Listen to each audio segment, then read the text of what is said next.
the November board meeting of IgniteCDA, Coeur d'Alene's Urban Renewal Agency. Please rise and we'll do the Pledge of Allegiance. Mr. Mayor, would you lead us today? Pledge allegiance to the flag of the United States of America and to the republic for which it stands, one nation, under God, indivisible, with liberty and justice for all. Thank you for that.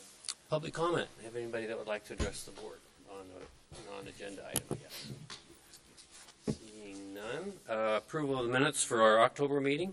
Somebody read the minutes. Can Make a motion for approval. Second. Moving second to approve the minutes of October 21, 2015. Any discussion, comments, corrections?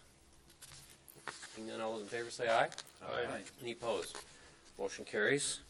Okay, presentation, higher education campus joint use building.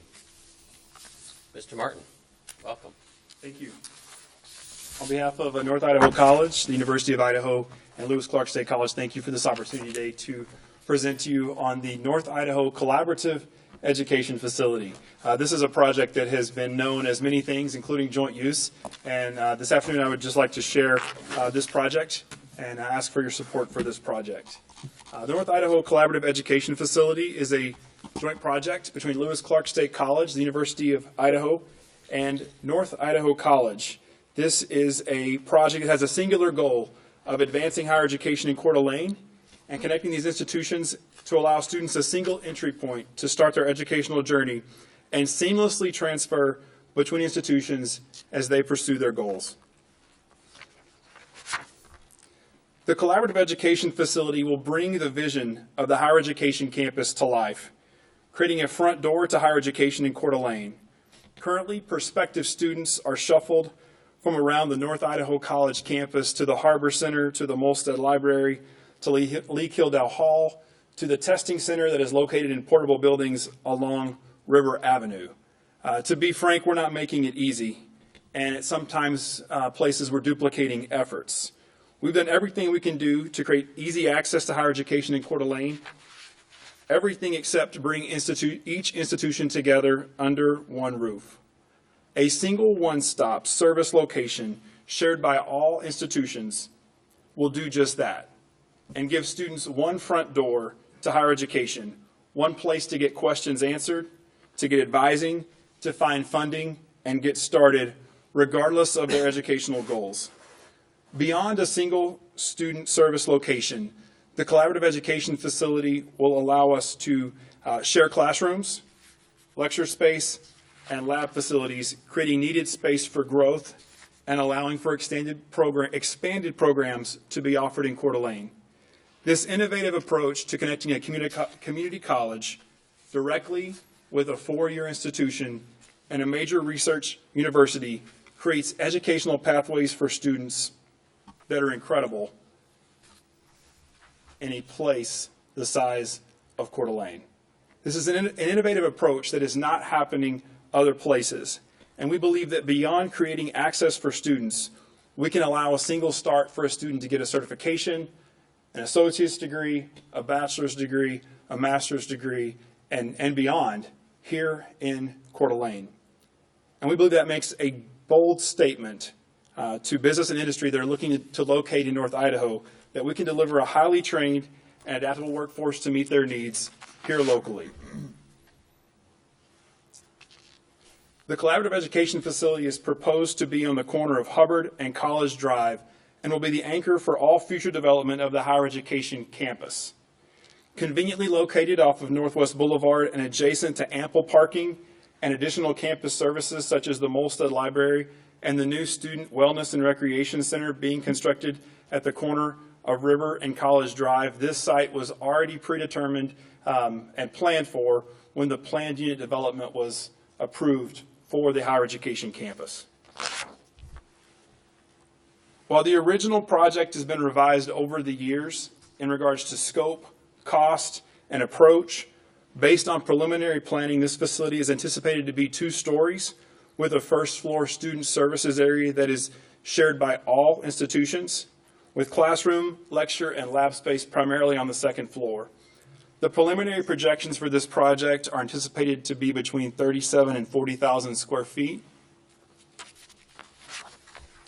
This project has been discussed for well over 6 years, with the state of Idaho originally allocating $400,000 for preliminary planning and design. Over the past year, this project has received widespread support in the amount of $6 million committed to this project, with another $1 million being recommended this year by the Department of Public Works. The additional $1 million was recently unanimously approved by the Permanent Building Fund Advisory Committee to be included in the FY17 state budget and received recommending for funding. This leaves a funding gap of $2.5 million to create a facility that will meet the needs of students and provide the flexibility to meet future anticipated needs of higher education in Coeur d'Alene. Today we're coming to you asking IgniteCDA to invest $2.5 million in this project. The Collaborative Education Facility is an investment in education and workforce development to ensure Coeur d'Alene and the North Idaho region has access to higher education and is creating a qualified workforce to meet the needs of our city and our region today and for the future. We're asking for your partnership to make this facility a reality and to see the vision that you put in place with the establishment of the higher education campus come to full fruition. It's this board that had the vision to see a blighted space along the Spokane River redeveloped into a community asset and partnered with the college, the North Idaho College Foundation, and the city of Coeur d'Alene to see what was once a mill site transformed into a beautiful expanded college campus that created public access to the riverfront and provided the opportunity for higher education in North Idaho to have room to grow for decades to come. Over the past several years, the college has started over 17 career and technical education programs. From healthcare to aerospace to advanced manufacturing, North Idaho College, along with our partners, Lewis Clark State College and the University of Idaho, are expanding our capacity to meet workforce needs and expand educational offerings here in Coeur d'Alene. Currently, North Idaho College is constructing a 100,000 square foot career and technical education facility on the Rathdrum Prairie. In addition, recently, the North Idaho College Dormitory Housing Commission began the authorization to construct a $7 million student wellness and recreation center that will be located adjacent to the higher education campus. The partnership of IgniteCDA on the Collaborative Education Facility will bring together a total investment in capital projects across North Idaho College of over $33 million. Today, we are again asking to partner with IgniteCDA to see the plan that was put into motion with the development of the mill site come full circle and give higher education a space to meet students where they are and create real pathways for students as well as meet industry demands here in the heart of Coeur d'Alene. We're ready to kick this project off. We anticipated beginning the process of selecting an A&E firm in January. That timeline is flexible and working with DPW. The Department of Public Works, because they are putting significant dollars into this project, will be the lead partner on this project. They will provide oversight. They will provide construction management of this project. And at this time, we're still on track to begin selecting the architect and starting that project off in January. We hope to finalize design no later than the beginning of 2017, with construction throughout 2017 and a project opening date of fall 2018. Today I want to thank you for your consideration of this request, but more importantly, for your partnership and your investment in higher education and ensuring higher education, as well as economic and workforce development, is a priority in Coeur d'Alene. Every time we get the chance to give a tour of the North Idaho College campus, the comments that we receive on the development of the higher education campus are nothing but spectacular. And this year, as DPW came on their tour, getting to walk them through that space and share where the Collaborative Education Facility will go, the comments were, wow, the site that's been developed for this space is perfect. And it was great to share that that was all part of significant planning and a cross-entity partnership and collaboration to bring this to fruition. And so we want to say thank you, because it's a huge point of pride to show off the higher education campus. and to be able to share this next phase that is in development just makes that such a great story to share, and to see this vision come full circle is an exciting moment. And so I want to say thank you very much for allowing us to be here today, but also for your partnership. Thank you, Chris. Questions of Chris? Chris, could you go back to that one slide where you had the total, that was the $9.5 million at the very bottom there, and it had the partners in there. So it says on the very top line, $2 million committed by partner institutions. Is that, do you have set now which institution is going to commit what, and does the percentage of the building to be used correlate to that percentage? Absolutely, we have that worked out. North Idaho College is providing the land, as well as committing our resources to maintaining the building. Each institution is putting in around $666,000 to this project. That's already been committed, ready to go. This is a shared space. And so working with the partners, another thing that if I can just thank my partners who are here today who have been so instrumental in this, Lewis Clark State College and the University of Idaho, everyone has kind of approached this with, this is something that we want to share together. And we're working out the management agreement on that, but there's no specific land lease for this project. It is owned by NIC on their property, but the commitment is that we will share equally in this space and work together on making sure that we're using these resources efficiently. So classrooms not being officially designated, but working together. If one institution is having an enrollment surge and needs space, being flexible on that and not being maybe as rigid as we have been on the past on this is our space, this is your space, but really approaching this as a collaborative facility. So each partner shares yes. in that. Okay. Other questions of Chris? Jay. Thanks, Chris, for your presentation. Does that 9.5 include desks and It's the total project cost, yes, sir. Okay. Okay. And you're bringing together kind of a collection of activities that are located elsewhere on the campus. The space that is going to free up elsewhere, what's going to happen to that? So that is an ongoing conversation, and I want to be careful to not speak for my partners, but the Harbor Center is full. And as new programs come to Coeur d'Alene, one of the challenges has been, especially as we work together to be partners, is where do we provide space for these new programs that Lewis Clark and the University of Idaho are bringing to Coeur d'Alene. This will allow flexibility, in especially the Harbor Center, for expanding those programs. On the North Idaho College campus, the primary areas that will be replaced are, right now, the enrollment functions are all in Lee Kildell Hall. And so the initial review of that space is for additional faculty offices and other classroom spaces.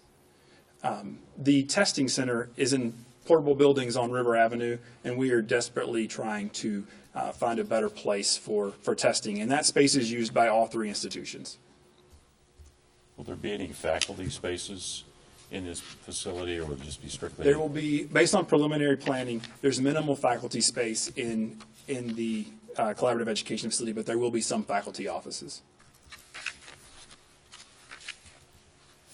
Chris, the funding gap. So you're here looking to close that gap, or at least tighten it up. Yes, sir. Significantly, right? So I don't see any comment about private fundraising dollars. Is that what's going on with that? And There's not a planned capital campaign for this facility. so none of the foundations is it on their radar at all for any of the amenities on top of the 9.5, or is there any chance that they're going to pick up some of that? Currently, the discussion has been that we're going to try to close this gap in Coeur d'Alene without going to our foundations to fill that gap. Okay. And then the recreational facility, it looks like you say it's on the corner of, what's it, College and River. So will that take out those sort of old modular classroom buildings that are currently there?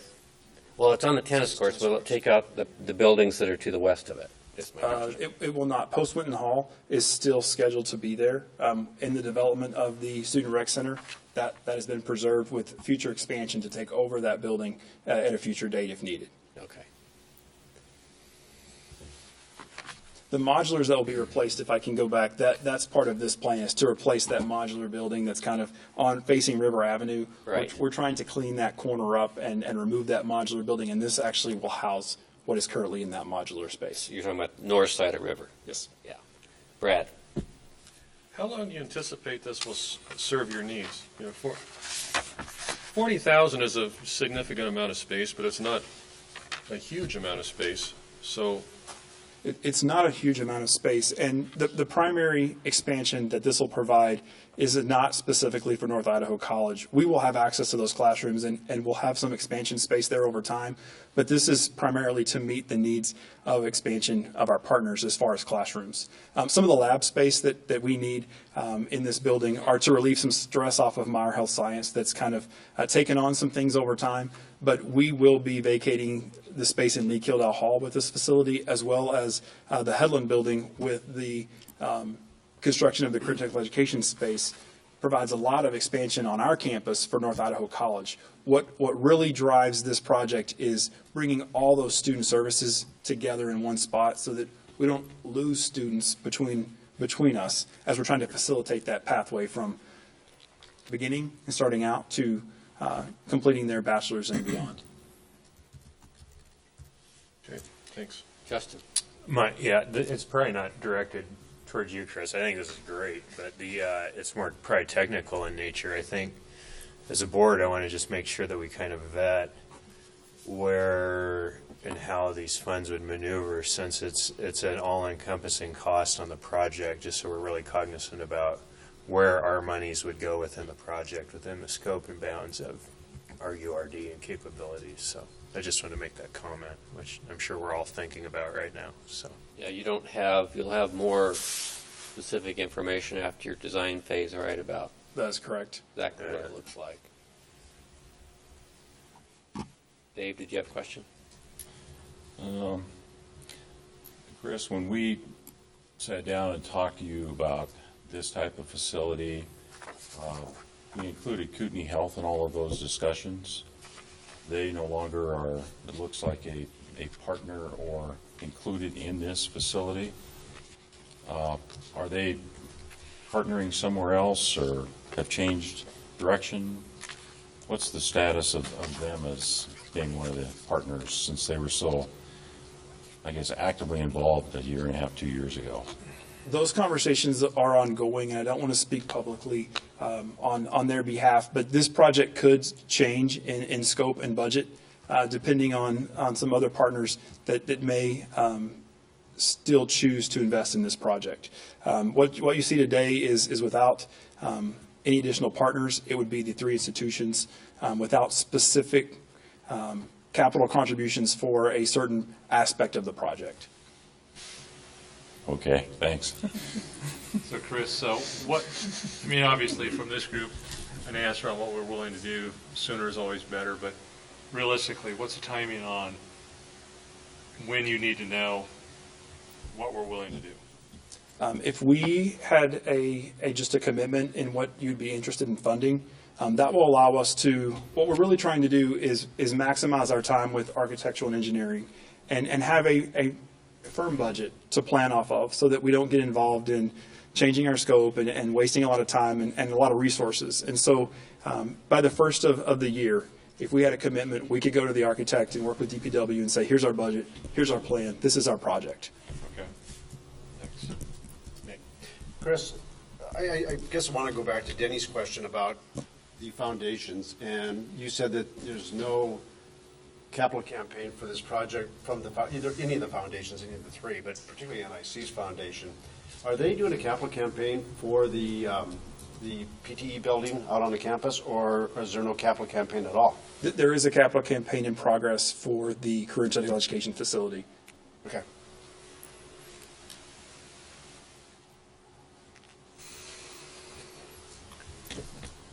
Okay, any other questions of Chris? We appreciate your kind words about the higher education campus. We've always felt it turned out well, and so it's good to hear that other people are seeing that value. And, years ago, when the city administration decided to make an effort to bring the university and LCSC to town in a bigger way by, through the Harbor Center. I think that was the start of a really good effort to build higher education opportunities for our people here locally. And I see this as the next step, so it's pretty exciting. Timing-wise, I'm not sure what the board will want to do. We'll discuss it a little bit, but I think we can meet your decisional time frame if it's not today, next month. Thank you very much. Thank you, Chris. Yeah, thanks, Chris. Discussion. Brad. Well, I guess I'm just curious, what year would have to commit the money? I mean, pay the money. And then I'm curious, obviously, from the Finance Committee, how this affects us. We've got a parking garage and a few other things going on, so I guess it depends how much this is and what year we have to pay it. And I'm sure there's been some work going on that, so. Yeah, we spent some time going through the budget and the cash and kind of where we're at. It would appear as though the money would be spent from us probably in 2017. And like we've said before, it's just a question of where we spend our money. But to answer the question, could we do it or something close to it? Financially, we could. Still do the parking garage if in fact that happens. The fact that this is out a little ways allows us to have a little more cash to work with, or we could borrow the money. So from a financial standpoint, I would just tell the board, we can do what we want to do. It's just a matter of discussing it, and then it's like anything we do, it's just choices on where do you allocate resources. But from a financial standpoint, the timing of when it would happen, we could do that. And Dave, if you want to add something, or Denny, we just had a discussion on just where we're at on the budget and kind of how we see our cash flow. And Tony does a good job of laying all that out. But it's just a question of priorities and sitting down and having a good discussion. And I don't think we should make a decision tonight because it's all brand new, but have everybody have a chance to think about it. And at least that'd be my take. Yeah, so, from my perspective, the resources are there. I think Rod said it very well. It's a matter of priorities. The district will be over in about 6 years, and we have the parking structure on the north side of Sherman is on our scope. The Four Corners project, which we're going to talk about a little bit later today, is on the table for us. And we got some other things going on, but there is capacity, so it's kind of whether we think it's worthwhile and whether we think we should fund a part or all of the request. So we can let this percolate for a month and hope to make a decision next month if that's what the board wants to do. I would agree that we should bring it back in December for action. Okay. Any other comments? All right, we'll move to the next item, which is an update on CDA 2030. Nicole Kaler, welcome. So we've been a partner in CDA 2030 and watch with interest all your progress. So. Well, thank you so much for inviting me here this afternoon to talk about the progress of Coeur d'Alene 2030. Your investment in Coeur d'Alene 2030 has helped us sustain and increase awareness of the project of our shared community vision, effectively support implementation of actions, and engage the community in bridging and bonding social capital to help our community drive action. Just recently, our CDA 2030 board has been out contacting lead partners in the community of the 178 action items, asking them for a progress update on their specific actions. Just in October, we released the new version of the implementation plan online, so you should all be aware of that we've made some changes to the implementation plan, which has always been shared as a living document. In these changes, 2 new actions were approved by our board. One, they both are in the health and safety focus area, and you'll see all this information on your handout. It's for public education and in prevention, in health and safety, and then community preparedness. Also in the implementation plan, 62 amendments were made to existing actions in the plan. These changes range from description modifications to make sure that the actions are relevant, to timeline adjustments. Most of them, the timeline showed that we are actually implementing more now than we expected. And then additions to new supporting partners. So the lead partners are coming back and telling us that they're collaborating with more community members in order to implement their actions. What the report also told us is that 64 actions in the implementation plan are implemented right now. Those actions are both one-time implementation actions and ongoing progress actions. In addition to that, there's also 44 actions that are underway currently. So that leaves just, 39% of the actions that haven't started quite yet, which is quite remarkable since our plan was released last fall. The next steps that our organization is planning to take is to help better enable some of our lead partners to implement their actions. So for actions that may be struggling, we're hoping to help with facilitated meetings.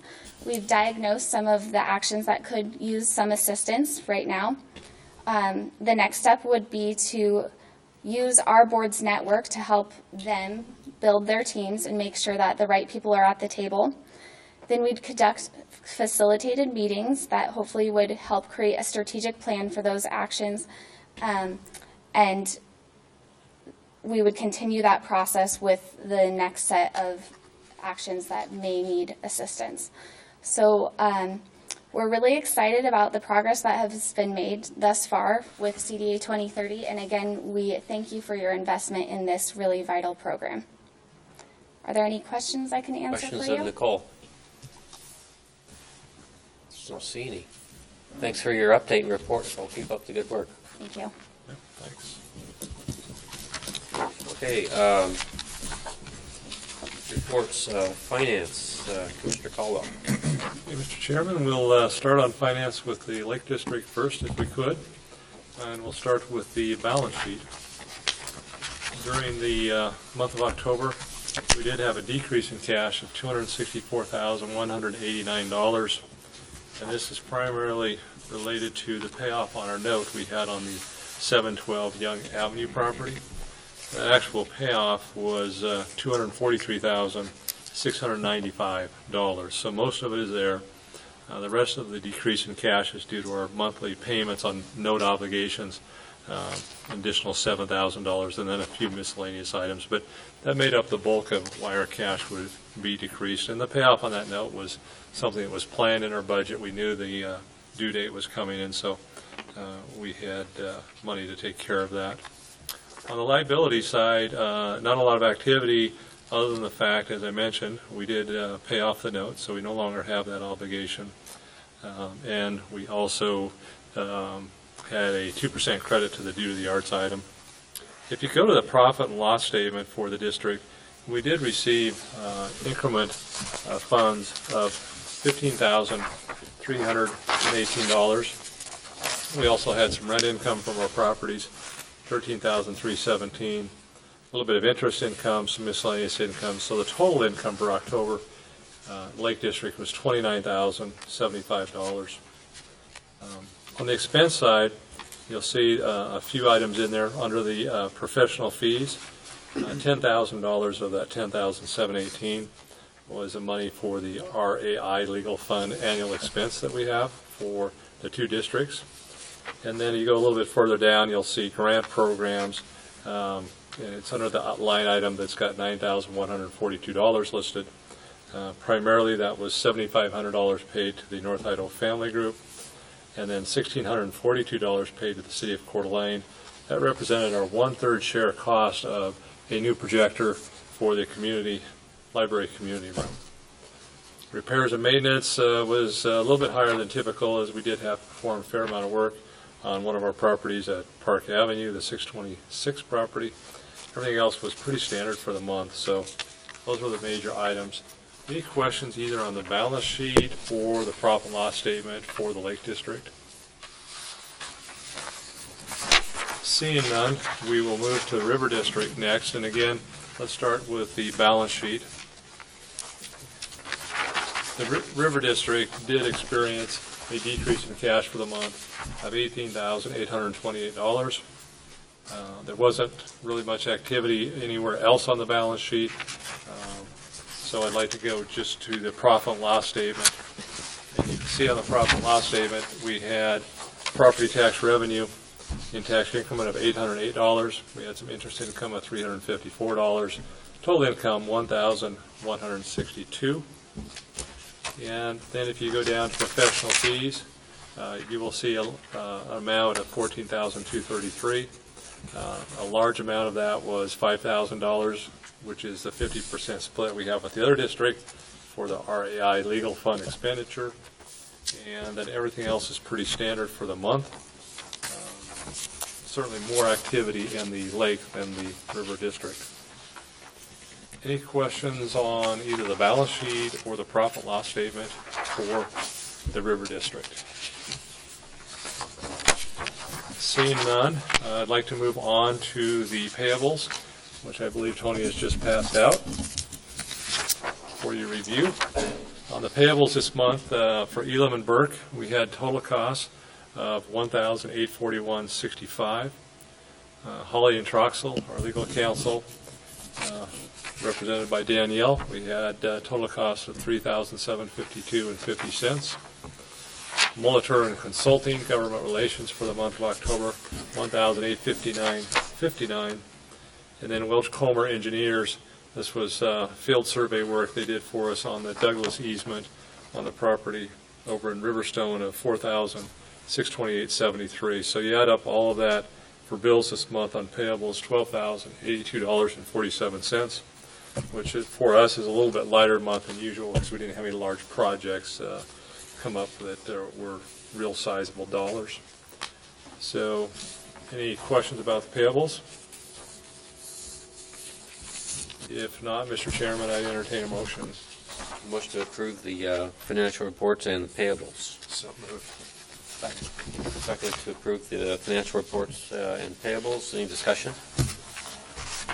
Seeing none, all those in favor say aye. Aye. Any opposed? Motion carries. Thank you, Rod. Housing, Commissioner Guzlander is not with us tonight. Tony, do you have anything in her absence to report? No report to share. Parking, Commissioner Jordan? I don't have very much to report, Mr. Chairman, other than we have the update of the traffic study on our December agenda. Okay. Have we, has the topic of the updating the parking assessment, is that what you're talking about, the traffic study? Is that Right. parking? Right. Okay, good. So that's coming up on your next agenda. Right. All right. Communications, Commissioner Patcher. Mr. Chair, I really don't have a whole bunch to report. We had a little bit of shortage of people at our communications meeting last month, earlier this month, I should say. And kicked around, I think Scott and I kicked around some ideas on an icon and maybe video refresh, but nothing really to bring forward at this point. Okay. Jobs, Commissioner Harmon. No report, other than the fact that I'm very pleased to see the collaborative education facility start to take shape. I think it'd be great for future employment in this area. Great opportunity. Yeah, you know, it really fits well with, I know that there's a big effort right now through the university to improve enrollment from our high school senior graduates. And so hopefully this will play an important role in getting those young people in the door.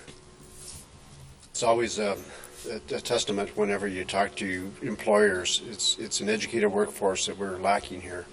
And I think this is a step for us to start to eliminate that comment when we bring potential employers in. And, you know, we are definitely taking a leading edge on that. So I think it's a great opportunity. And on the student side of that equation, just look at the numbers. Degrees produce greater income over their lifetime. It's just plain and simple. Okay, so Executive Director's Report, Tony. Mr. Chairman, I have 4 items to discuss with you this evening. The first one is Resolution 16-01, IgniteCDA Record Retention Policy. A little background on this matter. In 2006, by the advice of legal counsel, the board approved Resolution 0704 that adopted a record retention schedule, which was comprised of a portion of the City of Coeur d'Alene's record retention schedule. No record retention policy was created or adopted back in 2006. Seeing a need for a record retention policy, IgniteCDA's legal counsel Danielle Quaid and Ryan Armbruster were asked to draft a record retention policy for IgniteCDA. As part of this effort, relevant documents from Boise's Capital City Development Corporation, which is our sister agency down in Boise, and the Association of Idaho Cities were reviewed. At this time, I'll turn it over to Danielle. Danielle, just kind of, some of the highlights of the policy. Well, as Tony said, there was an effort made in 2006 because of an upcoming requirement for cities. It's not a requirement for urban renewal agencies per se, but cities do have a requirement that they have a records retention policy, and they had to have it in place by January 1 of 2007. So prior to that, the urban renewal agency followed the city in its adoption of a records retention schedule. Recently, we've had a number of public records requests, as you guys have been aware, and we have been examining those and producing all relevant documents. And as part of that, we wanted to look to the policy for what the policy really is on record retention, and compared to what the practice has been.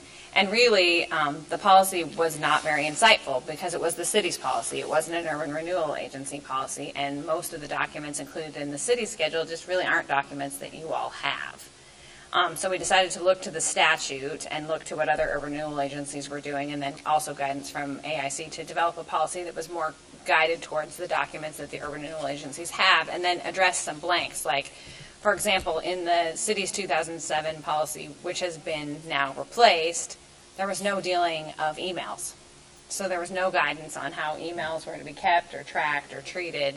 And obviously a lot of our communication is done that way now, and it's an important item to address. So with that, we undertook the drafting of the policy. We relied heavily on the statute, which is Idaho Code 5907, that breaks records into 4 categories. And the AIC also creates a 5th category, or 3 categories, and the AIC creates a 4th category, which is transient documents, things that don't fit into any of these 3 categories. So if you page through the policies, you can see first the definition of a public record, and then the 3 types of records: permanent, semi-permanent, temporary, and then that transitory records that I said AIC recommends use for things that don't fit into any of the other 3 categories. And then it's just addressing, how those are to be kept, for how long they're going to be kept. We kept with the statute on all of those, even though you're not technically subject to the statute because you're not a city. We felt like that was a best practices thing to do, to stay with the city's requirements for keeping keeping the records and the process for getting rid of records. And then we also deal with electronic records, and we deal with those in accordance with Idaho Code as well, how they're treated in the records retention statutes. So specifically on emails, because I raised that, we put in the policy that emails, if they contain business activities like records that fall into any of the first 3 categories, be it a permanent record or a semi-permanent record, all emails would be required to stay within that policy. So if it's a permanent record, and it comes in the form of an email, it still is saved as a permanent record. But we also recognize that most emails are transitory. They're just exchanges, short exchanges that don't have a long-term impact, and they're for brief convenience and reference value. So those would be treated as transitory and would not be required to be kept under the same regimen. So that's kind of probably a long-winded explanation about the policy, but I'm happy to answer any questions that anyone has. Just to comment, I like to look through the policy, and we can't really, we're classifying the types of documents and generally placing them under a schedule that seems appropriate, but we don't actually destroy them unless there's action by the board. That's a good point. No records are destroyed without recommendation of council and action by the board. And some records we have to go then ask the state repository if they want to take them before we destroy them. And that's, again, per the statutory requirements for cities that we felt, was the best practices way to manage your records as well. And I push back on Danielle on that one. wondering what the State Historical Society and the repository would really want with urban renewal records, but I lost, and so we will run that path on these and see. I might be surprised. They might want something. So there's no wholesale destruction of records going on. It's just a matter of. And no record, at this point, all records are being maintained. And if we just go through, based on this, Tony probably will review your records and bring back a recommendation for consideration to destroy some, outdated things that don't need to be kept, and also to classify what you do have into these categories. Will that make it easier for public records searches then, if we have them classified? Well, Tony's pretty organized, so I would say that the public records requests are pretty easily met. It's just a question of, being able to rely on this policy to say, yes, we kept this or we didn't keep this, based on the policy. I think is more where the convenience comes. At some point, as organizations grow, records also grow, and so you have to figure out eventually how to manage all those things. I think it's a maturing of the agency that brings us to this management point. When you're young, you can keep everything in space. Older, just like your houses, right? Yep, I know how that goes. Other questions of Danielle or Tony? I think it's well written. I mean, I think it clarifies a lot of things for us, so I think it's helpful. Mr. Chair, I make a recommendation we approve resolution number 16-01. Second. Moved and second to approve resolution -1601, which is the adoption of a public records retention policy. Discussion. Question. So theoretically, since no records are being destroyed without board action or anything, 5 years from now, an executive director could come to us, for instance, and say, well, this group of records, can get our approval for destruction because they're transitory or whatever. Is that the idea? Nothing would happen without, in case there's any concern in the public, nothing would happen without transitory future board records. approval? Maybe that was a bad example. I'm just clarifying this. Sure. So, permanent records have a statutory requirement for how long they're maintained. I think it's 10 years. Of course, I don't find the example right off the top of my head, but semi-permanent records are required to be maintained for 5 years. And temporary records are required to be maintained for 2 years. Transitory records are only required to be maintained until the administrative need ends or becomes suspended. In practice, Tony keeps emails for about a year. So we're keeping them longer than that would be necessary, depending on, probably not the ones that are I'll meet you for lunch, but. Right. So when you say transitory records aren't going to be brought back to you for destruction, I guess is what I'm saying. That's but the only other ones that three wouldn't. categories would be All right. brought back to you. Just asking. Okay, so do you have a definition in the policy for transitory? Yeah, so I can share it if you want, or you guys can Yeah. turn to it. Transitory records consist of all those records which do not fall into any of the statutorily defined categories above. Examples include phone messages, appointment books, routine correspondence, materials for which the agency is not the author and have been gathered for informational purposes only, documents or written communications with no substantive information, other records as may be deemed transitory in nature by the Ignite Board. And then we go on to say that these shall be kept until the administrative need ends or becomes suspended or obsolete. Okay, so And again, that's on the recommendation of AIC, the Association of Idaho Cities. That's how they're handling this kind of fourth category that just doesn't really meet the requirements of needing to be kept for 2 years, like a temporary record does. Right, but we couldn't as a board go in and say, well, we're going to declare this permanent record as transitory. No. Because those statutes are going to trump. And they're defined per the statute in your policy. Okay. And we added some things that weren't in the statute to the policy, like for permanent records and semi-permanent records that we thought were appropriate, like your bylaws and the urban renewal plans. Those things are not specifically listed in the statute, but they're obviously something that you need to always have.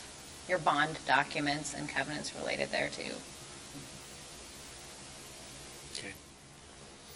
Any other questions or discussion? If not, do we need a roll call on that? Yes. Harmon? Yes. Whitmire? Yes. Jordan? Yes. Davis. Aye. Caldwell. Aye. Hoskins. Aye. Truffle. Aye. Batson. Aye. Okay. Second item I have, Mr. Chairman, is the Rivers Edge Apartments LLC sewer line easement. In the background on this item, Mr. Lance Douglas, who is a Spokane-based developer, started developing residential lots in the summer of 2015 on property he owns in the Belle Reve area near Riverstone under the owner name of Rivers Edge Apartments LLC, which is the developer. As part of the lot development, a public sewer line was installed on the developer's property near the railroad right-of-way property owned by IgniteCDA. That's the railroad property we bought on the Lake District. It ends on the west end at Atlas Mill site and goes towards the east and where it hits the BLM property. So that stretch of railroad right-of-way. An issue arose with the city of Coeur d'Alene in that the city requires all public sewer lines to have 10 feet of property on either side of the sewer line for long-term sewer maintenance needs. This 10-foot area cannot contain any permanent structures, example, retaining walls or buildings. Since the developer's sewer line was installed in close proximity to the IgniteCDA property line, the developer needed to acquire sewer line easement from IgniteCDA to fulfill the city's 10-foot maintenance requirement. The developer will pay IgniteCDA $25,000 for the sewer line easement. So the sewer line easement will run 559 feet in length, and it will vary in depth 6.4 to 8.7 feet on our property. So that's kind of the issue at hand. The price is fair through multiple conversations we had for this type of easement. The city just needs that space on either side of the sewer for potential maintenance needs, and with these new sewer lines, it might be decades and decades before they actually have to service it, but they need that space reserved. So that's the issue in front of the board. That was part of the, what was it, the 42 or the $4,400 Welsh Comer expense? Yes, it's doing the survey work. And How many square feet? That's is roughly, I'm just trying to get I actually the have dollar amount per square foot, and if that coincides with Mr. Douglas's value of his property. Well, It's only an easement, so it's not Well, going we can't build on it. the square footage is 3919. Okay, so what's that figure out per square foot? I don't know. I didn't do that math. Rod? 6? Yeah, it's real close to that. Pretty close. Close. Yeah, because you're almost Over 4,000. $6 A bucks little bit a over foot. 618, something like that. Everybody's pulling their phones out and get their And calculators. the value of the 25 you said was, who came up with that number? Did Well, Lance or you? The conversations were had that it would, if you had to move the sewer line, it would cost $30,000. So, given this issue, given the conversation, we thought $25,000 was reasonable for the easement. So we got into this situation by the sewer line being built too close to us without our permission. The city came in and approved it. And so to make it whole, to conform with the city's needs, this easement agreement came up to make everybody happy at the end, correct? Yes. Okay. It was probably a fair and reasonable settlement of making it all work. And better than fighting the deal, I suppose, and make it more difficult than it could be.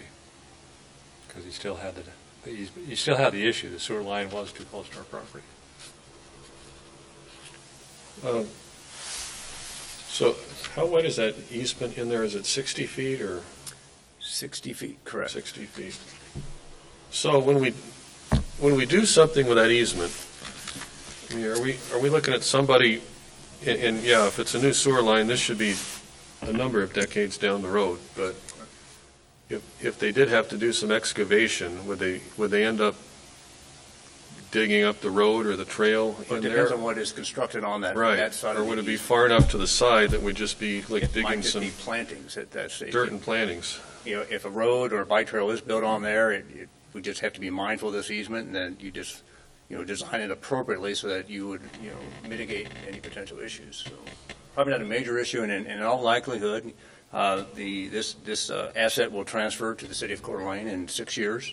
since when the district expires, and I've been visiting with the city leadership on this, so it's probably not going to be a major issue.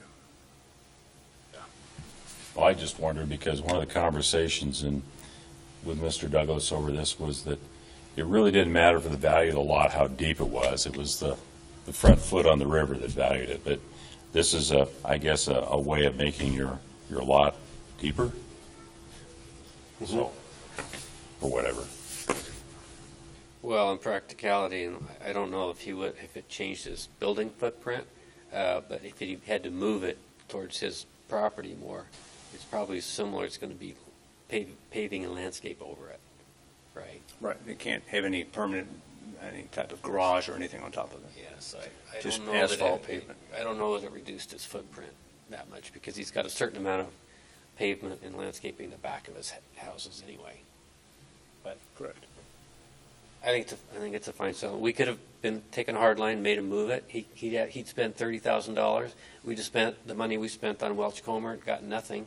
And then in this settlement, we get that cost paid plus $20,000 for something where it's work out not really If he wants to trade that property for something and not donate it to the city at that time, then does this decrease the value of our property? It's an encumbrance, and so it would impact it. Have we had any input on the city's opinion of this? And when I say the city, I don't know, there's all kinds of facets to the city. There's Public Works, there's the city council, but we had any input to the city? Is this the best resolution that the city wants to do? They're comfortable with this resolution. Okay. We are. Okay. We're looking at each other. I mean, let's be honest, it was a very negative situation that took some negotiation, and I think between Tony and Phil Boyd, they worked together with the developer and really got the best deal we could for everyone, and so we feel comfortable. Danny made the point is that we have $20,000 back to Ignite with really no significant downside. So I think that Tony and Phil Boyd negotiated the best deal possible. Okay, thanks. So, Tony, you're looking for approval of that? Correct. Authorization to execute that easement? And I drafted a draft motion, if you like this, but with Danielle's help. So this motion would approve the River's Edge Apartments LLC sewer line easement as proposed, contingent upon IgniteCDA receiving the easement fee of $20,000 from River's Edge Apartments LLC. I'm sorry, $25,000. That's what I have written, $25,000. And providing authority to the IgniteCDA Executive Director to consummate the closure of this easement process prior to the chairman's signature. Is there a motion to that effect? I'd make that motion. Second? Second? Moved and seconded. Motion? Anybody? Any discussion? All those in favor? There, besides the value to the engineer, then we've also lost all the labor dollars for Tony's time spent on all this. True. So it's a pretty fair chunk. Sad. Any other discussion, comments? If not, all those in favor say aye. Aye. Any opposed? Motion carries. The third item, Mr. Chairman, is just to bring back to the board the Four Corner Master Plan Mullen Road project element discussion. As you recall, last month, the city approached IgniteCDA for partnership funding in the amount of $1.6 million for the project elements for the base bid of the Mullen project. And Jeff, if you could put that graphic up now, refresh everybody's memory on what we're talking about. Do I need to do something down here? Signal. Oh. There it is. So, thanks, Jeff. So this, the area in red that you see, that's what you saw last month, and that would be the base bid that is being brought forward. This IgniteCDA would be chipping in $1.6 million, and the city of Coeur d'Alene has $400,000 for a $2 million funding element, and I think with all the at alternates, there's still like $2.3 million, $2.4 million of potential project funding. So we heard all the input last month, and we said we'd bring it back for discussion at this board meeting. So just a comment to start us off here, is that hash line, is that our district line? Yes, the The blue purple, hash. the blue hash line. So whatever we might do, we need to specify that our dollars are spent within that district boundary. But most of the project is within the district boundary, so I don't see that as a problem for the city. We are not building anything with the carousel, is that correct? That's a different project?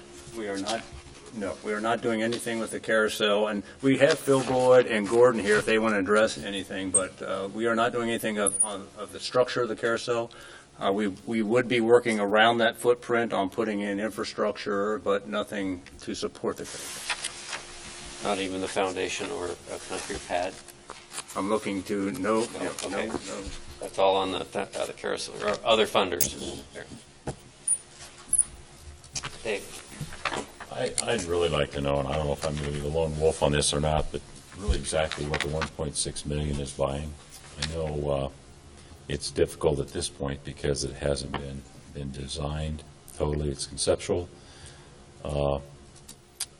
I just want to make sure we know what we're paying for, and we don't have any surprises at the end of this thing.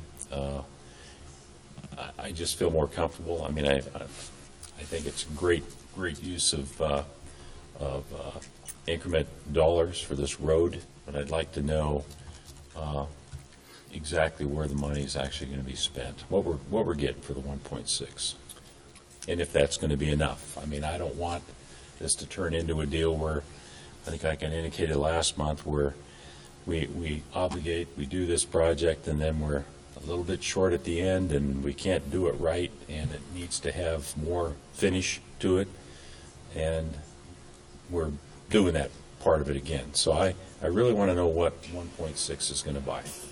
So, Phil, that sounds like a question for you. Thank you for coming. You're welcome. Phil Boyd with Vulch-Comer Engineers. Probably the simplest way to answer the question is the 1.6 million, the 1.9 million is really limited to the roadway and the parking lot. It's really garden variety infrastructure, curbs, gutters, asphalt, lighting, parking lot asphalt, burying the power, the overhead lighting power through that red area, and professional fees. So that's the entire $1.9 million project, and I actually have a detailed cost estimate. I think Tony has a copy of it, and I can hand one to you, Dave, right now if you'd like to look through it. Just so, because I think it would jump out at you. Sure. So is it, since there's a portion of this improvement-wise that's not going to be, you might say, in that street curb-to-curb infrastructure parking lot, I guess it's maybe the prep of the plaza or maybe some of the approach areas and that sort of thing. There's engineering fee associated with the whole project. So is the engineering fee that will be assessed as part of the 1.6 going to be on a prorated basis, or? I guess I'm not sure how you will handle that. I mean, the engineering fee is, because we're designing a segment of curb, and if you take the south segment of curb, it's in the LCDC boundary, and then it's out of the LCDC boundary, and I don't know that we would parse it quite that finely. Well, and maybe this is impossible to do. That's why I said maybe I'm lone wolf in this, but I don't want the 1.6 to kind of be the slush fund, that everything that can't be delineated otherwise gets charged to. I don't want to say that's kind of what my gut feeling on some of the things with McEwen were, but I really want to make sure, we've kind of learned, Phil, as we've gone with the education corridor and then McEwen and now this. It's kind of like the third of three big projects, and we've got smarter as we've gone along to make sure that our money is, in fact, going where we understood it to be going towards. This is a much smaller in scope type of project, but still, there's a lot of gray area here, and I just want to make sure that we go in eyes wide open and know as much as we can going in what the money's going to go towards. Sure. I guess I'll try to capture the ones that might not be readily apparent to you that might be worth mentioning. And I think you might have captured one of them, for instance, Memorial Plaza, the area that's just in front of the grandstand there. That currently is a parking lot. That would be demoed as part of this project, regraded, and converted into open space with benches and trees. I think you've seen some of the previous renderings of it. That's an example of where Ignite money would be spent. Some portion, I guess you could say, the city money may be spent there as well, but I think it's probably, if we were to characterize where it was going, it would probably be into asphalt and stormwater improvements, because the city has some stormwater needs in that area that will be fixed as part of this project. So Memorial Field the plaza might be one area that might not jump out at you immediately. What we call the Carousel Plaza, that's set up in a way that this project is independent with whatever happens to the carousel. When we work through this with Gordon and Steve Anthony, if the carousel doesn't move forward, that part of the project will be graded and put into landscape. We'll have an irrigation system, and it will be a green space. So it still provides some community value because it's right next to the parking lot there, and the Parks Department could turn it into something else in the future. But I think that those might be the third area that might not also jump out at you is that red area that goes into City Park. There's 3 pathways that get reconstructed into City Park to help direct folks from the parking area and when you're crossing Mullen Road into the park. So that's another area, but I guess that would be outside of the Ignite boundary. So that would be where some of the city funding would be going. So Phil, you're pretty comfortable with your costs. You've gone through them. Are they the final ones, or are you still working on No, the benefit, and I think Gordon and Steve deserve the credit for this, is when they started down the path of this, they said, let's get a little further in design than we would normally be at this point when we're putting when the city's putting a funding request together. So I actually went through and did a preliminary design, 25% on that project. We actually went in and did a topographic survey of that area, so we can figure out where the issues are, how the road would drain, site distance issues, all the things that we deal with when we're doing the design. Then we put this cost estimate together. I'd love to say that the cost estimate is completely accurate, but I don't control the construction market. And currently, whether you look at this as positive or negative, it's starting to heat up again. It'll drop off now, which is why we're anxious to get this bid in February, March is when we'd be looking to try to put this thing out. I would wonder, Dave, if whatever we decide to spend, we could make a condition of that spend of having detailed costs so we can confirm it's all in our district, even if that takes a little more work to have it broken out in a couple areas. But I think there would be a way to make sure, as you said, that the money stays in our district, and that if in fact it's off and there's more money, we're not committing to more money. We're just saying this is what we can do. So I don't know if that would help the board, but you could make a resolution, I would think, Denny, that just says we will fund up to X, but it is subject to these things. Yeah, we can impose conditions. And that's not uncommon when we work on other projects that have multiple funding sources, that we actually have to track the expenditures. Sure. It's not great to have to do that, but it's certainly doable. Yeah. Okay.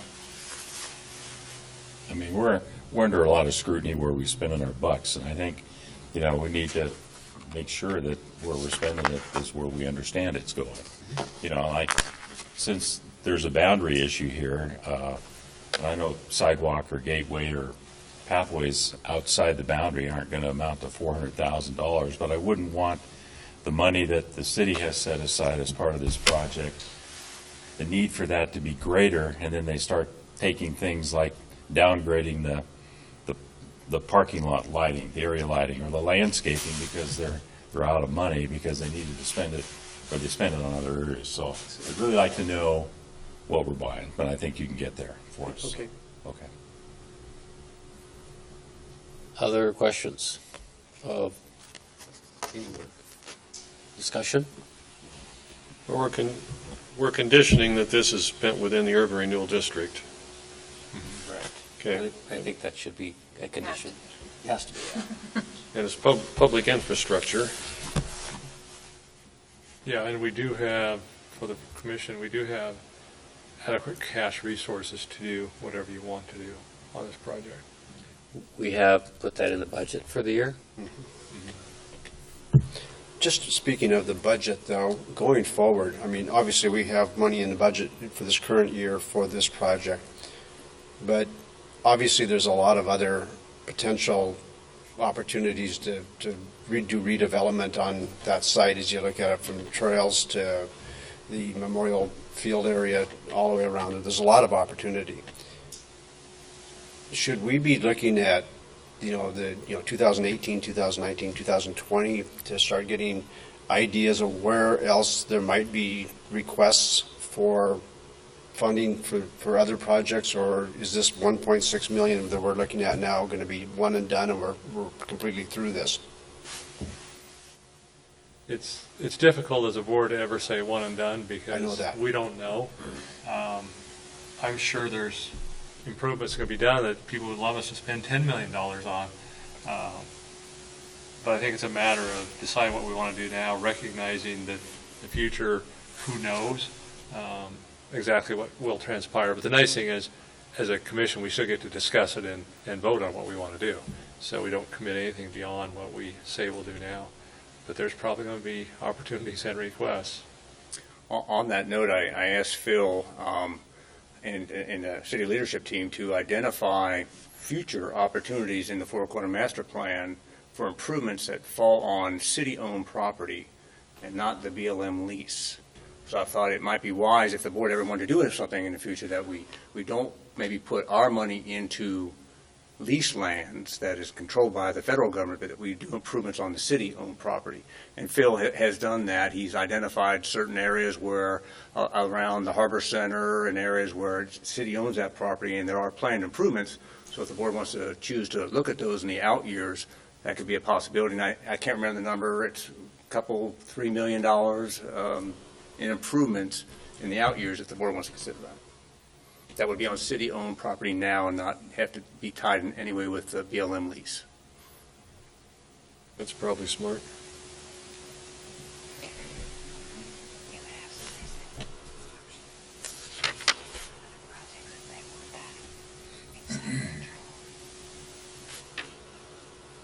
So I'm being reminded that we had, with the higher education campus, we had Scott sitting on the sort of a construction committee, or some sort of committee that reviewed the work as it went along. I think that would be a good thing to do in this case too.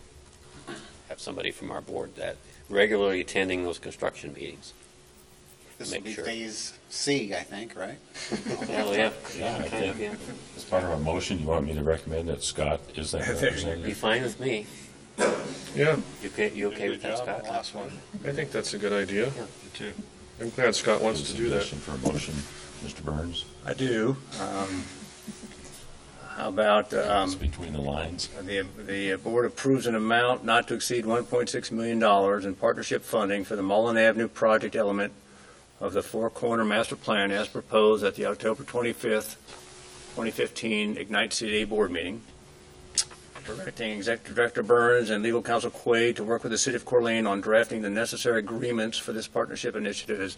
And what that would be is, as you recall, with McEwen, we had agreements wherein we kind of defined how our money would be spent, so we can replicate those elements, with a couple conditions that the dollars need to be spent within the district boundaries, and that a IgniteCDA board member needs to sit on the advisory panel to this project.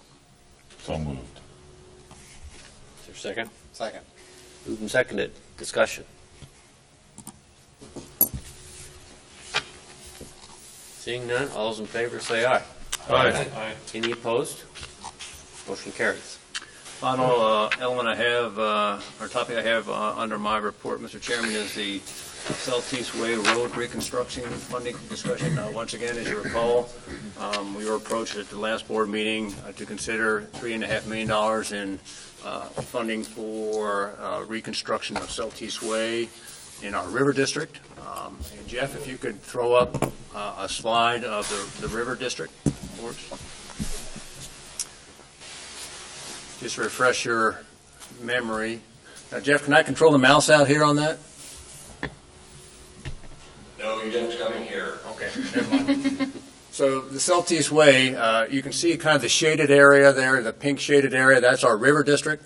So the request from the city would affect Southeast Way from the western edge, where you see our shaded area right by the city of Hutter, all the way over to where you see the Prairie Trail cross Southeast Way. I think that's right, Gordon, that's the area.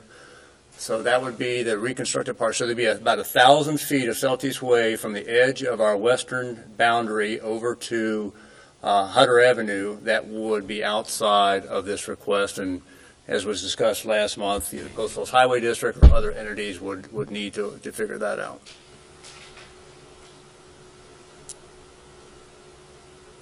And Gordon's here to answer any questions you might have or as we discuss this issue.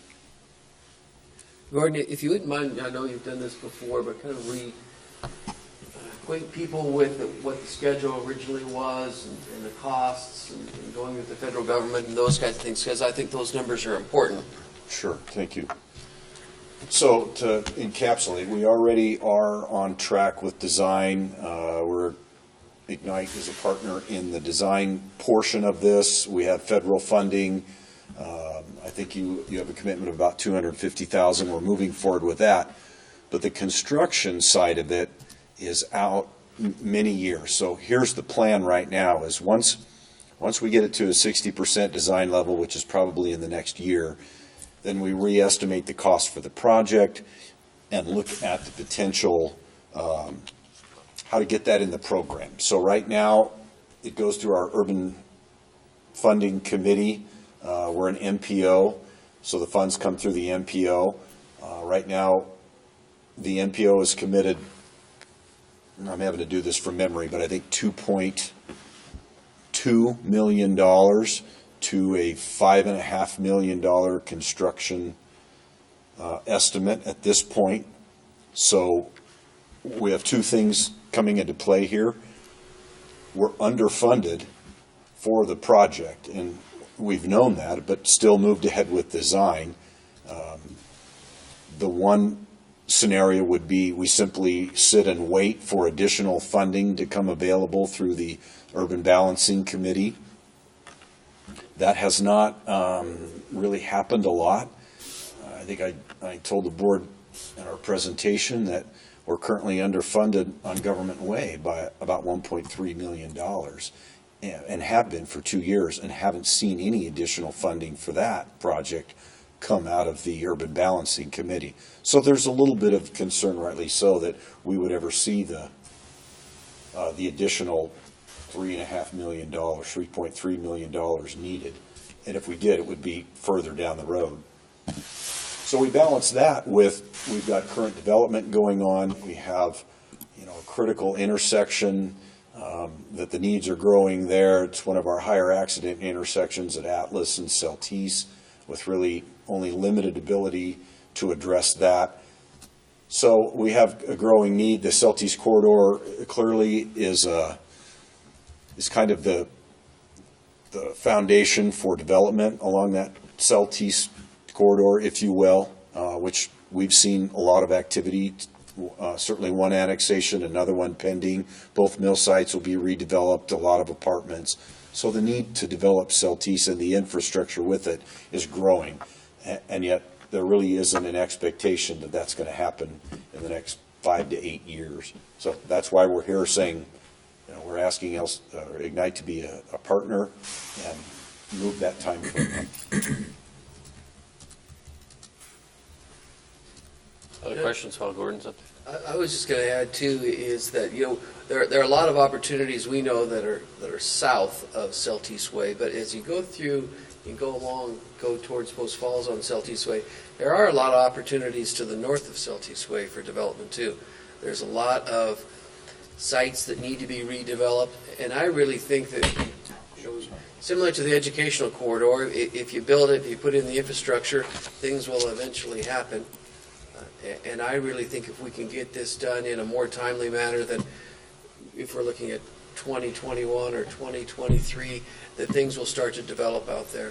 And I talked a little bit with Jenny Gilliam about it and about the project, and she sees how things are out there right now job-wise, and there's a lot of activity and there's a lot of talk of people wanting to relocate to Coeur d'Alene, and I think we should take advantage of that, and I think it would be a great project to get done now. And then I think, Gordon, you may touch on, too, that the savings of us doing it rather than going through a federal government program, too. That's a good point. That's how come we can do it for 3.5 versus the 5.5, because the overhead with a federal project comes in at so many layers because of the construction requirements. We're required to hire a separate firm, and just, that's not such a big deal, but the cost for them to wade through all of the federal requirements is 10-15% of the project cost. And then on top of that, we're paying LTAC, which is ITD's arm for local sponsor projects. We're paying them another 10-15%. So we're somewhere in a 34% overhead to do it as a federal project. So we realize those savings if we use private money. Mr. Chairman, if I can just make a few more points developments that have happened in the last month that I don't think I brought up at our presentation to the board. But we have acquired, we were successful in getting a grant for sidewalks on Celtice on the easterly end. So it would go from about the Prairie Trail. Well, actually, we might even be able to bring it down to where the road bifurcates there in front of that Coeur d'Alene sprinkler supply, where we will be putting in multi-use paths mostly on the south side, but there is a little connector on the north side to the current Centennial Trail. And we are in design on that now, and we have $375,000 in construction money in 2017. So, we're trying to move this forward. We were successful in that grant, so there are other things happening on this corridor, even outside of what we're asking you for. I've had a couple of conversations with Post Falls Highway District, and they're at least open to discussions on participating for that last 1,000 feet. We haven't talked numbers, but they were interested. So we would still pursue that without really knowing how far that would go. I personally believe that I need to figure out how to get that improved. I wouldn't want to leave that last 1,000 feet. So we're working on it, and they were open. So we have that, that's happening. We're not just coming to you saying, gee, it's all on you, but like I said, we've gotten some grants and some other opportunities to make things happen. Okay, well, Denny had to leave, Gordon, so okay. He asked me to step in in his absence. So the question that you mentioned about this $375,000 for the sidewalks, is that new money to the project, or does that reduce the amount that originally was in the project? It wouldn't reduce the amount because it was it would reduce the $5.5 million, and it might. I'd actually have to go back and look if we had it in the $3.5 million, if I had the cost of sidewalks all the way to Northwest Boulevard. What's the city require? Yeah, gotcha. So I don't have that answer right now, but okay, it potentially could reduce. I think it potentially could give you yes. some cushion. Okay. Any other questions for Gordon? Okay. So what's the pleasure of the board? They're asking for possible to move forward tonight, a commitment. They ask us 3.5. This would be in 2017, 2018. Is that correct? Probably 16. You want to fast track A it? year from now. Okay. So it'd be in our fiscal year 2017. Okay. October 16 through September. Okay. Would it all be spent in one fiscal year? I'm sorry? Would the funds be spent in one fiscal year, or would they go 2 years? One fiscal year. And this is all urban renewal money paying for this, except for like the potential partners that Gordon mentioned with the Highway District and also this sidewalk grant that they've qualified for. Other than that, it's all urban renewal money funding this. And it's all in the district, is that correct? Yes. All the way up to our, The river. That 1,000 feet. all the way up to our western boundary. Yeah. Well, when you say it's all local urban renewal money, wasn't there a chunk from something else, the local sponsor money from There was some ITD? planning money, I think. That's all it was, okay. I was thinking there was another significant chunk. And do we know the deadline that they need to make their go, no-go? Maybe we Sorry, should Gordon. call Gordon again? Call Gordon again. Yeah, maybe Gordon can come up. Need decision to go forward by what date? What time is it? Yeah. 5:20. Well,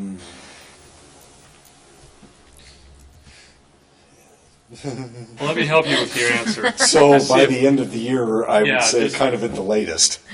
My preference, and see if it works with you, is I support the project, and obviously just one vote on this. I would like to have a little time to think about it between now and December as far as the amount. Support the project, Dave. It really just comes down to the amount. Is it 3.5 million? Is it 3.2? I don't know, but for all the board members to think about it, because it's a sizable amount, and I think that's the question as to how much we do. We could do nothing, and they could wait and hope it all works out, but Gordon makes a great point, and so does the mayor, that's a long time from now. And it restricts probably some nice projects if you don't have something that is real functional. So that's just my opinion. The rest of the board may want to vote on it tonight. So I think the economy is turning around and there's a new group of businesses looking to relocate. I think you're right about that. There's things happening again, and we're in competition with every city in the Northwest, every city in the country for that matter, to have the infrastructure and the things in place to attract businesses here. Anybody else share Rod's desire to think about it? And is there any other data, Rod, that you need between now and decision time that helps? I don't think I need data. I think it's more for me, we're funding 100%. Yeah. Should we or not? And if we don't, does it still get done?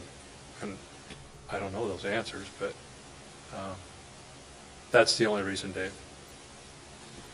I'd say, Gordon, that to be able to do it in a timely manner, that if they didn't fund the project, there isn't other city funds available to do that. We would just wait on the federal project. So that would kind of be an answer to the question. If you come back and say, okay, we can do X amount of money, then we just have to wait. Okay, because there's been times in the past where we've done a little less and magically the city has come up with money. I don't think there's any magic here. Rod, I agree with what you're saying, but I'm kind of the point that this is the second time we've discussed this. Sure. Waiting another month is not going to probably change anything.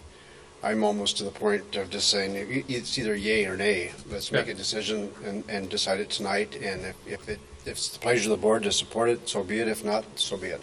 Okay. And I think it's high time to make a decision. Okay. Well, my only other question is, where does this leave us on budget here from Finance, Mr. whether Finance Roddy Chairman can address that. Yeah, I mean, financially, as far as the dollars, and again, this is in the River District, where we haven't needed to spend a lot of money on very much in the last 2-3 years. We do have adequate money to do it. So, and still with other things that are on the horizon still? well, there's still money for other things, but you just don't know what they're going to be. Right. I mean, 2-3 years from now, you may have a huge request that nobody knew about, and you just have to decide. It does help to know from the mayor and city that there's no other money, because that makes a difference too, in how I would look at it. But from a cash standpoint, what we can afford to do, yes.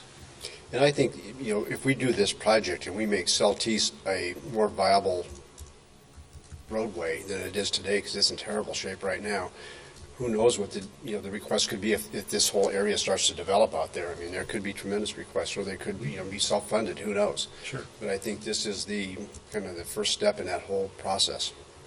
It'd be nice if they can work some magic and leverage this to get that last 1,000 feet done and figure out some way to do that, so I guess we'll have to see how that works. But the $3.5 million, if we go forward, doesn't drain the bank. There will be money left for other, because we want to be tough to Yeah. say no to everybody. I don't know if that's, Yeah, there would be money left for other things. is that most everything, or that still leaves some pretty good operating capital? Well, it's not as though. And we have money coming in every year. Yeah, we have money coming in every year, and it's not as though if you use this, you're only going to have $10,000 of cash still available. Cash balance should still be relatively strong. Okay. It's just you don't know what the projects are, but from what we look at, just discussing it, Mick, Dave, me, looking at the numbers, yeah, we can do it, and we still have what we would think is an adequate cash reserve to do other things, not knowing if there'd be something huge that we wouldn't have money for, but then you could borrow money. There's other ways we could do some things in this district. And if you go back to the original mission of urban renewals to cure blighted areas, we have 2 blighted areas there right now, 2 old mill sites. This money isn't spent directly on those mill sites, but it's spent on infrastructure that's going to aid in development of down the road those blighted mill sites. So I think that it's an excellent use of urban renewal dollars. I agree. Yeah, agree. I agree. It's Any further discussion? public infrastructure on a blighted road in a blighted area. I don't know. Motion to spend I think that's antique concrete out there. I don't know how far back that concrete dates, but we've gotten a lot of use out of it. Scott? Make a motion to fund it as presented. For- Just like the project as presented for $3.5 million, not to exceed. Okay. And I would second that. Been moved and seconded. Discussion. Could I ask, Sure. Gordon, could I ask a clarifying question? I understand that there's issues with development out there, that certain developers are required to do certain improvements along Celtice Way. How would we work that into this, or how would we work that into this request? Get your coat on. I know. Nice try. Yeah, great question. We will let you know. So it is a good question. So we have the one mill site that's been annexed. There's a condition to do improvements, frontage improvements, and signal at Atlas. Well, timing is everything. So if that property hasn't come forward yet, so there still might be opportunities to enter into reimbursement agreements, and I need to have a discussion with our legal department as to if those are possible. But Maybe the motion could have a little caveat that says that the city will continue to explore other avenues of funding from other sources. Ours is a not to exceed the $3.5 million, but it might be that it's a little bit less if you were successful on some things. Because I know you wouldn't, but I'd want the city to continue to work to see if there's other funds. And maybe that way we can protect ourselves a little bit, that it's not going to exceed the 3.5, but who knows, it could come in a little less.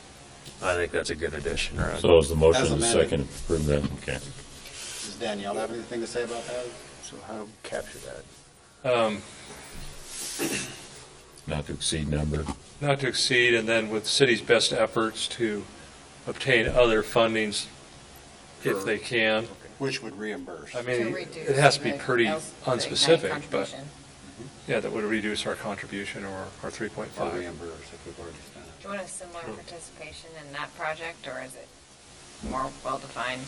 Well, just from my perspective, yeah, we need to know that, because I don't want the surprise, since we're, at this point, pretty much the sole funding source. I don't want the meeting that says they need more money without us being at the table that's discussed that thoroughly. I think the motion should say reduce or reimburse, because this could be all built, and then this, Yeah. years down the road, somebody gets some reimbursement money or some. It's growing. The only other thing I'd throw out, and I agree with you, if they you know, if we've got a big development that's tripping the traffic impact ordinance or something like that's happening and there's some reimbursements, I agree. But I'd really like to see that 1,000 feet get done somehow, if Gordon can work some magic, and you know, and if a developer has to pay some kind of traffic impact fees or something, I don't know whether it reduces our, I don't care so much about it reducing our 3.5 as to, you know, maybe help to leverage that last 1,000 feet. Whether, I don't know if you can do anything with KNPO or what you can do with the highway district, but I think you've got an argument we're making a pretty significant contribution to doing that road. And that 1,000 feet, it just looks like the kind of thing like I've seen in the past where it turns into sort of an orphan out there, and I hate to see that thing 10 years from now still look the same. So that's why I don't want to tie your hands. I just think it's so important to try and do whatever we can to leverage that somehow and get that done. Thanks. Mr. Burns? Maybe one other suggestion is that another condition on this would be that we approve the $3.5 million, the board does, but that a final number is brought to the board like in May when we set our budget for FY17. Could we have a tighter number maybe? So, Mr. Chairman, if I might. Sure. Right now, that $3.5 million is a budget number. So we'll get into design, and there's some things we haven't figured out yet. For example, lighting. Lighting can be minimal, it could be more, and that could be a big ticket item. There are a few others. So as we sort those out, then we would come back to the board and say, you know, here's our final number, wherever that lands. I guess I also wanted to come back and address Scott's comment about reimbursement, and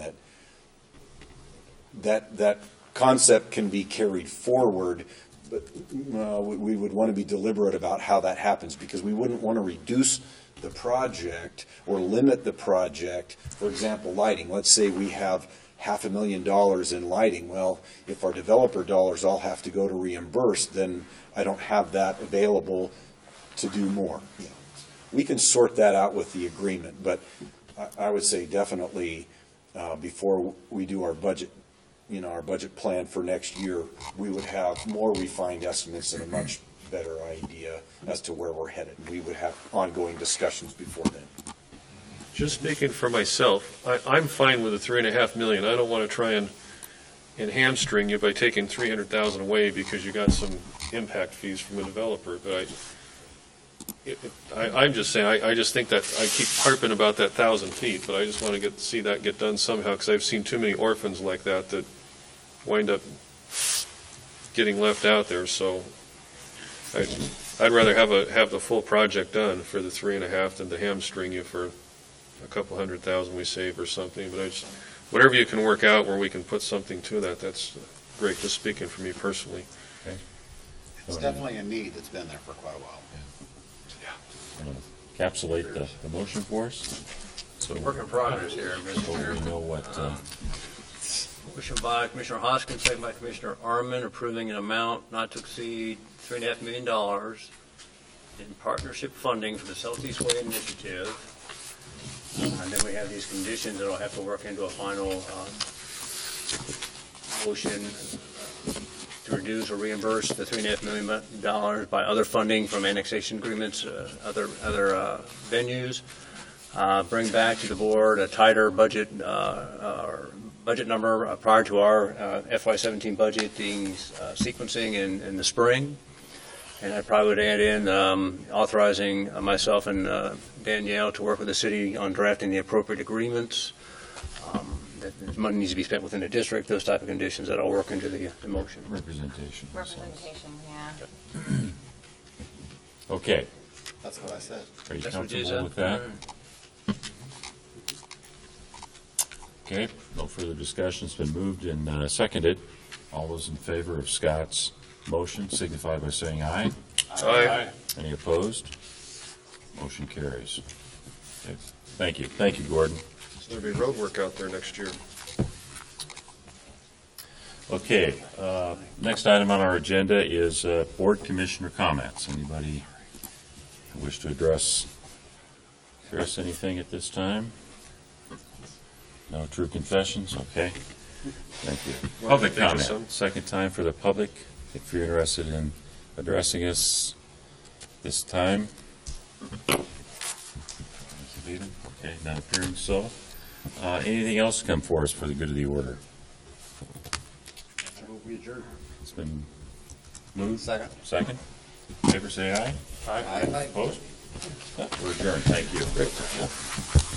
That was an excellent